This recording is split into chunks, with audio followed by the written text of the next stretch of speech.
তামিম ইকবালের হয়েছেটা কি আমাকে কি একটু বলতে পারেন?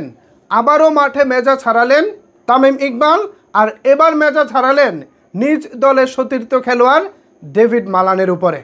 ভাবা যায়, এই তো কিছুদিন আগে রংপুরের ক্রিকেটার অ্যালেক্স হেলসের সাথে মেজাজ হারিয়েছিলেন তামিম ইকবাল, উচ্চবাক্য বিনিময় করেছেন, তেড়ে গিয়েছিলেন অ্যালেক্স হেলসের উপরে। তার কিছুদিন পর ঢাকা ক্যাপিটালসের খেলোয়াড় সাব্বির রহমানকেও তিনি উচ্চবাক্য বিনিময় করেছেন, অখাদ্য ভাষায় কথা বলেছেন, একটা বাজে একটা পরিস্থিতি তৈরি করেছিলেন। দুইটা বিষয় না হয় হিট অফ দ্য মোমেন্টে ঘটে গেছে, যাই হোক দুর্ঘটনা বা ভুল বোঝাবুঝি ছিল। কিন্তু আজকে যেটা হলো, ফরচুন বরিশালের ওপেনার নিজ দলের খেলোয়াড় ডেভিড মালানের সাথে মেজাজ হারালেন তামিম ইকবাল। এখানেও ডেভিড মালান এবং তামিম ইকবালকে উচ্চবাক্য বিনিময় করতে দেখা যায়, দুজনেই খেপে গেছেন। একটা রান আউটের ভুল বোঝাবুঝি, তামিম ইকবালের মেজাজ হারানো। ক্রিকেট খেলায় রান আউট এটা একটা স্বাভাবিক বিষয়। রান আউটটা মূলত ভুল বোঝাবুঝিতেই হয়। যাই হোক, যে কোনো কারণেই হোক, তামিম ইকবাল ধরেন আউট হয়ে গেছে।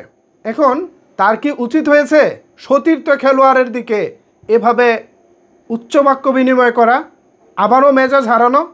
আমরা কি এই তামিম ইকবালকে আমরা চেয়েছিলাম, বা আমরা কি মাঠে এই তামিম ইকবালকেই চাই, যিনি তার নিজ দলের খেলোয়াড়কে সম্মান করবেন না, যিনি তার নিজ দলের খেলোয়াড়ের উপরে খেপে যাবেন, যারা সতীর্থ খেলোয়াড় আছেন তাদের উপরে খেপে যাবেন, বা অপোনেন্ট টিম যারা আছেন প্রতিপক্ষ টিমের খেলোয়াড়দের উপরে খেপে যাবেন?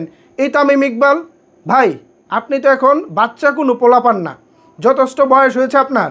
আপনার কাছ থেকে আমরা শিক্ষা দীক্ষা পাবো, আপনার আচার আচরণে আমরা মুগ্ধ হব, কিন্তু তা না হয়ে আমরা হয়ে যাচ্ছি অবাক। আরে এইটা কোন তামিম ইকবাল? 15 বছর আগে খেপে যাওয়া তামিম ইকবালকে দেখলে তখন ভালো লাগতো, তখন বলতাম যে না ঠিক আছে, বয়স কম, রক্ত গরম, তিনি খেপে যাবেন, এটাই স্বাভাবিক, তার এই অ্যাটিটিউডটা থাকা ভালো।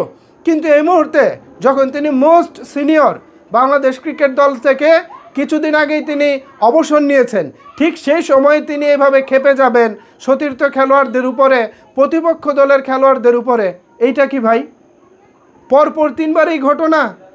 প্রথমবার অ্যালেক্স হেলসের সাথে না হয়েছিল একটা দুর্ঘটনা, সাব্বির রহমানের সাথেও যেটা ছিল না হয় দুর্ঘটনা, হিট অফ দ্য মোমেন্টে ঘটে গেছে, কিন্তু আজকে ডেভিড মালানের সাথে আবারও মেজাজ হারাতে হবে কেন? রান আউট বা ভুল বোঝাবুঝি সব কিছুতে খেলারই অংশ। হতে পারে ডেভিড মালান ভুল করেছে, হতে পারে আপনি নিজে ভুল করেছেন, একটা ভুল বোঝাবুঝির কারণেই তো রান আউট হয়, তাই না? তো সেই রান আউটকে কেন্দ্র করে আবারও আপনি মেজাজ হারালেন, এইটা তো ভাই কোনোভাবেই মেনে নেওয়া যায় না। তামিম ইকবাল ভাই, আপনাকে প্রচণ্ড পছন্দ করি, সম্মান করি, ভালোবাসি, সেই দীর্ঘ 16-17 বছর ধরে আপনার খেলা দেখি, কিন্তু আপনার কাছ থেকে এই মুহূর্তে এই ধরনের কোনো কিছু আমরা প্রত্যাশা করি না।